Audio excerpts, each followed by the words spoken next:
ইতিমধ্যেই তৃণমূল কংগ্রেস ঝাঁপিয়ে প্রচার করছে, কারণ খড়গপুর সদর এবার ভারতীয় জনতা পার্টির থেকে ছিনিয়ে নিতে চায় তৃণমূল কংগ্রেস। দিলীপকে আবার খড়গপুর তার পছন্দসই কেন্দ্র ফিরিয়ে দিয়েছে ভারতীয় জনতা পার্টি। হিরণময়ের ছেড়ে যাওয়া জায়গা, ফলে হিরণের যারা প্রকৃত সমর্থক ওই খড়গপুর সদরে, তারা কি দিলীপ ঘোষকে ভোট দেবেন? হিরণের জায়গায় খড়গপুর সদরে ইন করেছেন ভারতীয় জনতা পার্টির দাবাং নেতা দিলীপ ঘোষ, আর তার সঙ্গে লড়াই করবেন দোর্দণ্ড প্রতাপ তৃণমূল কংগ্রেসের প্রদীপ সরকার। তিনিও ছোড়নেওয়ালা নেই, তিনি বলেছেন এইবার তৃণমূল কংগ্রেস বুঝিয়ে দেবে খড়গপুর সদর, তৃণমূল কংগ্রেস ছিনিয়ে নেবে।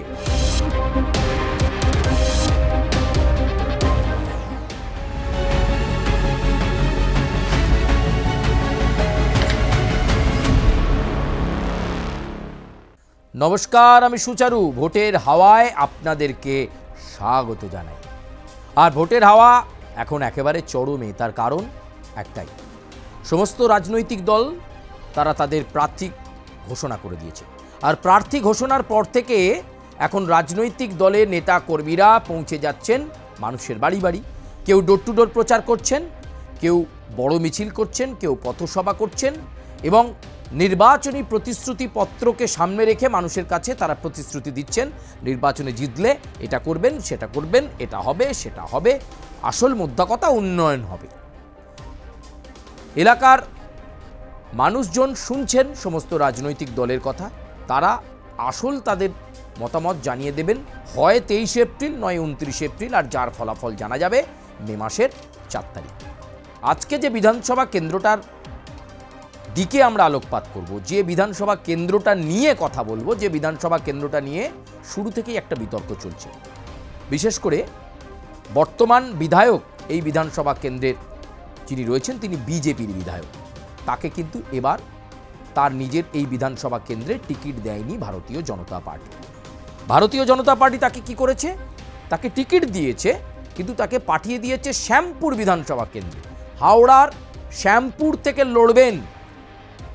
বিজেপির বিধায়ক ছিলেন খড়গপুর সদরে, চলে গেলেন শ্যামপুরে। শ্যামপুরে বিজেপির প্রার্থী করা হলো অভিনেতা হিরণকে। আপনারা সেটা সকলে জানেন। হিরণ চট্টোপাধ্যায় ছেড়ে যাওয়া জায়গায় আবার এসেছেন যিনি এই কেন্দ্রে একটা ধাক্কা দিয়েছিলেন কংগ্রেসকে। কংগ্রেসের দুর্গ হয়ে গিয়েছিল এই খড়গপুর সদর, তিনি দিলীপ ঘোষ। পরবর্তীকালে তাকে সাংসদ করা হয়, দলের কেন্দ্রীয় নেতৃত্বের একটি গুরুত্বপূর্ণ পদ পান, ফলে দিলীপ ঘোষ খড়গপুরের এমএলএ হয়ে কন্টিনিউ করতে পারেননি। সেই জায়গায় হিরণ আসেন এবং হিরণ খড়গপুরের এমএলএ হন, কাউন্সিলরও আছেন। এই অবস্থায় দাঁড়িয়ে দিলীপকে আবার খড়গপুর তার পছন্দসই কেন্দ্র ফিরিয়ে দিয়েছে ভারতীয় জনতা পার্টি। অন্যদিকে তৃণমূল কংগ্রেস কিন্তু বহুদিন ধরেই এই কেন্দ্রটাকে নজরে রেখেছে, টার্গেটে রেখেছে। সাংগঠনিকভাবে তৃণমূল কংগ্রেস কিন্তু এখানে খড়গপুর সদরে খুব একটা খারাপ নয়। এবার ময়দানে রয়েছে তৃণমূল কংগ্রেসেরই পুরনো নেতা, ভালো নেতা, সংগঠক, তিনি এবার রয়েছেন প্রদীপ সরকার। প্রদীপ সরকারের জন্য ইতিমধ্যেই তৃণমূল কংগ্রেস ঝাঁপিয়ে প্রচার করছে, কারণ খড়গপুর সদর এবার ভারতীয় জনতা পার্টির থেকে ছিনিয়ে নিতে চায় তৃণমূল কংগ্রেস। 2026-এর বিধানসভা নির্বাচনে কে কোথায় দাঁড়িয়ে কি হতে চলেছে, কোন পর্যায়ে যেতে পারে এই লড়াই, প্রদীপ সরকার বনাম দিলীপ ঘোষ, লড়াইটা কতটা চিত্তাকর্ষক হবে। হিরণময়ের ছেড়ে যাওয়া জায়গা, ফলে হিরণের যারা প্রকৃত সমর্থক ওই খড়গপুর সদরে, তারা কি দিলীপ ঘোষকে ভোট দেবেন? এটা একটা ফ্যাক্টর। চলুন আজকে আমরা খড়গপুর বিধানসভা কেন্দ্রের দিকে নজর রাখবো। আপনারা জানেন যে ইতিমধ্যেই হিরণের নাম কেটে গেছে খড়গপুর সদর থেকে, তিনি আর এখন খড়গপুর সদরের প্রার্থী নয়, যদিও তিনি বিদায়ী বিধায়ক, তাকে এখন শ্যামপুরে লড়তে হয়েছে। হিরণের জায়গায় খড়গপুর সদরে ইন করেছেন ভারতীয় জনতা পার্টির দাবাং নেতা দিলীপ ঘোষ, আর তার সঙ্গে লড়াই করবেন দোর্দণ্ড প্রতাপ তৃণমূল কংগ্রেসের প্রদীপ সরকার। তিনিও ছোড়নেওয়ালা নেই, তিনি বলেছেন এইবার তৃণমূল কংগ্রেস বুঝিয়ে দেবে খড়গপুর সদর, তৃণমূল কংগ্রেস ছিনিয়ে নেবে। কিন্তু লড়াই কতটা চিত্তাকর্ষক হবে সেটা দেখা। চলুন আমরা একটু অতীত ঘেঁটে দেখি খড়গপুর সদরের পরিস্থিতিটা ঠিক কী ছিল।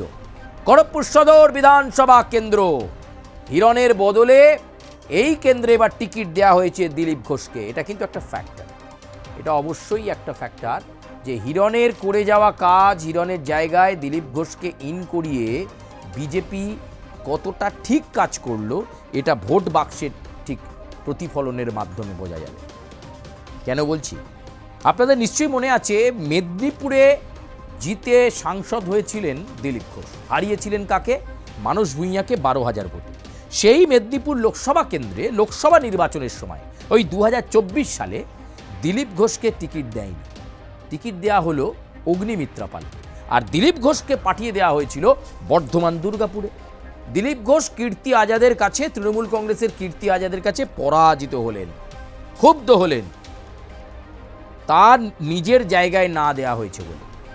যদিও অগ্নিমিত্রা পাল বলেছেন দিলীপ দার করা জায়গাতেই মেদিনীপুরে তিনি জেতার ব্যাপারে নিশ্চিত ছিলেন, কিন্তু অগ্নিমিত্রা পাল মেদিনীপুর লোকসভা কেন্দ্র থেকে পরাজিত হন। এক্ষেত্রেও যদি সেই অঙ্ক কাজ করে তাহলে বিজেপির কাছে কিন্তু খুবই চিন্তার বিষয়। কংগ্রেসের গড়ে ধাক্কা দেয় বিজেপি। জ্ঞান সিং সোনপাল তিনি টানা কয়েক দশক কংগ্রেসের হাতে ছিল এই খড়গপুর সদর বিধানসভা কেন্দ্র। রেল শহর বলে পরিচিত এই খড়গপুর, রেল কলোনি বলে পরিচিত এই খড়গপুর, রেলের ইয়ার্ড বলে পরিচিত এই খড়গপুর। সেই খড়গপুর সদর একেবারে নিজের তালুবন্দি করে রেখেছিলেন। অনেকে তাকে বলে খড়গপুরের চাচা জ্ঞান সিং সোনপাল। টানা কয়েক দশক তিনি যেন জেতাটাকে নিজের অভ্যাসে পরিণত করে ফেলেছিলেন। প্রতিপক্ষকে সেটা তিনি দেখতেন না। সেখানে জ্ঞান সিং সোনপাল হাত চিহ্নে, অর্থাৎ কংগ্রেসের প্রার্থী মানেই খড়গপুরের এমএলএ হবেন। সেই জায়গায় তাকে ধাক্কা দিয়েছিলেন দিলীপ ঘোষ এই খড়গপুর সদরে এসে। তাই দিলীপ ঘোষকে আবার খড়গপুর সদরে দাঁড় করিয়ে বিজেপি একটা স্ট্র্যাটেজি মেকিং করতে চাইছে। চলুন আমরা পরবর্তী স্লাইডে যাই। 2016 বিধানসভা নির্বাচনের ফলাফল কি হলো সেবার? এক ধাক্কায় তৃণমূল কংগ্রেসের ভোট শতাংশ কমে গেল। 21.8% ভোট পেয়েছিল 2016 বিধানসভা নির্বাচনে তৃণমূল কংগ্রেস। রাজ্যে কিন্তু তৃণমূল কংগ্রেস তখন ক্ষমতায়, খড়গপুর সদরকে সেইভাবে কবজা করতে তখনও পারেনি। সেখানে বিজেপি, ভারতীয় জনতা পার্টি পেল 39.29% ভোট, আর বাম কংগ্রেস জোট 2016 বিধানসভা নির্বাচনে 35.26%। অর্থাৎ 2016 বিধানসভা নির্বাচনে খড়গপুর সদর বিধানসভা কেন্দ্রে বিজেপি জয়লাভ করে 6,309 ভোটে। অন্যান্যরা সেখানে ভোট পেয়েছিল মাত্র 3.65%। এর পরের বার কি হলো? পরের বার 2019 লোকসভা নির্বাচন, বিধানসভা ভিত্তিক ফলাফল খড়গপুরে খানিকটা ভোট শতাংশ বাড়ল তৃণমূল কংগ্রেসের। 21% ছিল, হয়ে গেল 29%। 2019 লোকসভা নির্বাচনে খড়গপুর বিধানসভায় 29% ভোট পেল তৃণমূল কংগ্রেস। তৃণমূল গত ইলেকশনের তুলনায় এই 2019 লোকসভা নির্বাচনের সময় খড়গপুর সদর বিধানসভা কেন্দ্রে খানিকটা হলেও নিজেদের ভোট শতাংশের যে প্রাপ্তির ভাণ্ডার, সেই প্রাপ্তির ভাণ্ডার বাড়ালো। কিন্তু বিজেপি কি করলো? বিজেপি আরও এগিয়ে গেল। বিজেপি 57.23% ভোট পেল খড়গপুর সদর বিধানসভা কেন্দ্রে 2019 লোকসভা নির্বাচন। বিজেপি সেইবারে 2019 লোকসভা নির্বাচনে শুধুমাত্র এই খড়গপুর সদর বিধানসভা কেন্দ্র থেকে লিড পেল 45,132।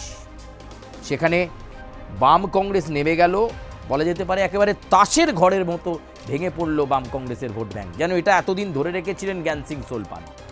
জ্ঞান সিং সোনপাল হেরে গেলেন, জ্ঞান সিং সোনপাল শেষ, তার পরবর্তী পর্যায় থেকে কংগ্রেসও শেষ, সেখানে বামেরাও শেষ।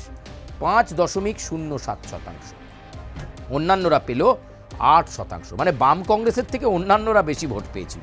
বুঝুন একবার।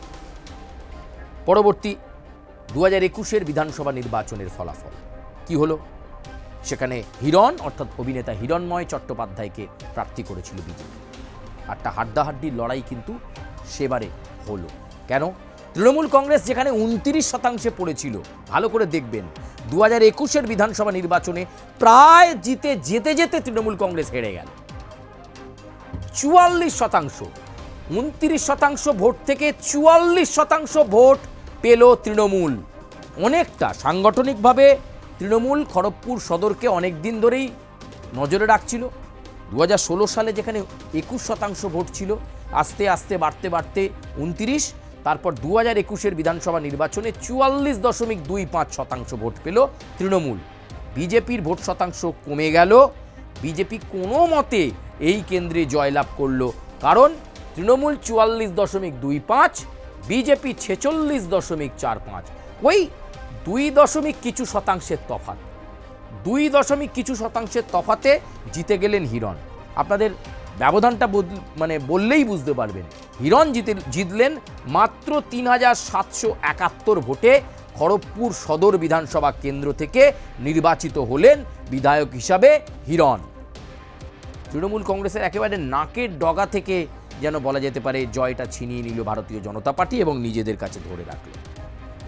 বাম কংগ্রেস আবারও সেই তলানিতে 6.30, অন্যান্যরা 3%।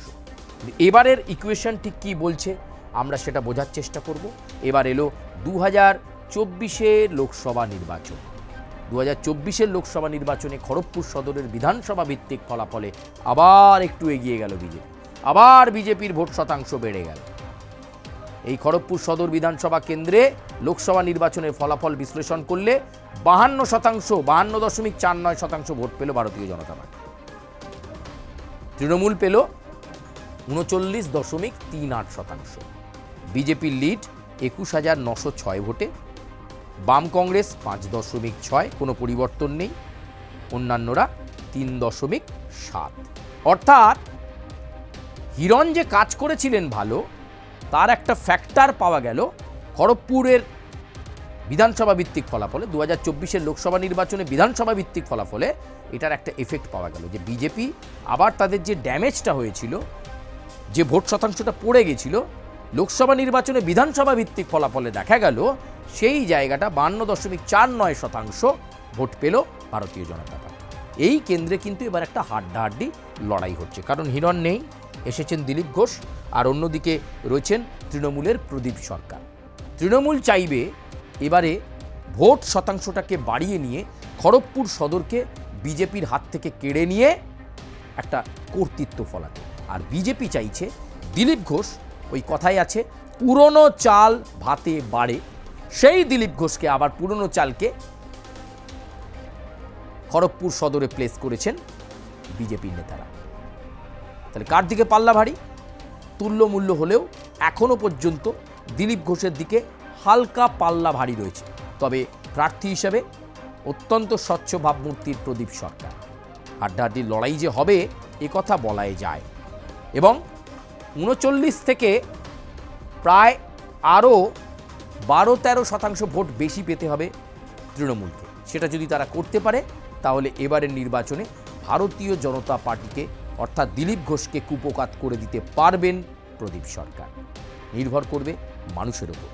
খড়গপুর সদর বিধানসভা কেন্দ্রে ভোটের হাওয়া এ পর্যন্তই। আপনারা ঠিক কি মনে করছেন, কি হতে পারে?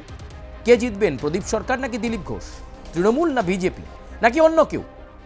আপনারা আপনাদের কমেন্ট বক্সে আপনাদের মতামত জানান। লাইক দেবেন, সাবস্ক্রাইব করবেন, বেল আইকনে প্রেস করবেন এবং ভোটের হাওয়ায় আর কোন বিধানসভা কেন্দ্রের বিশ্লেষণ আপনারা শুনতে চাইছেন সেটা আমাদেরকে জানাবেন।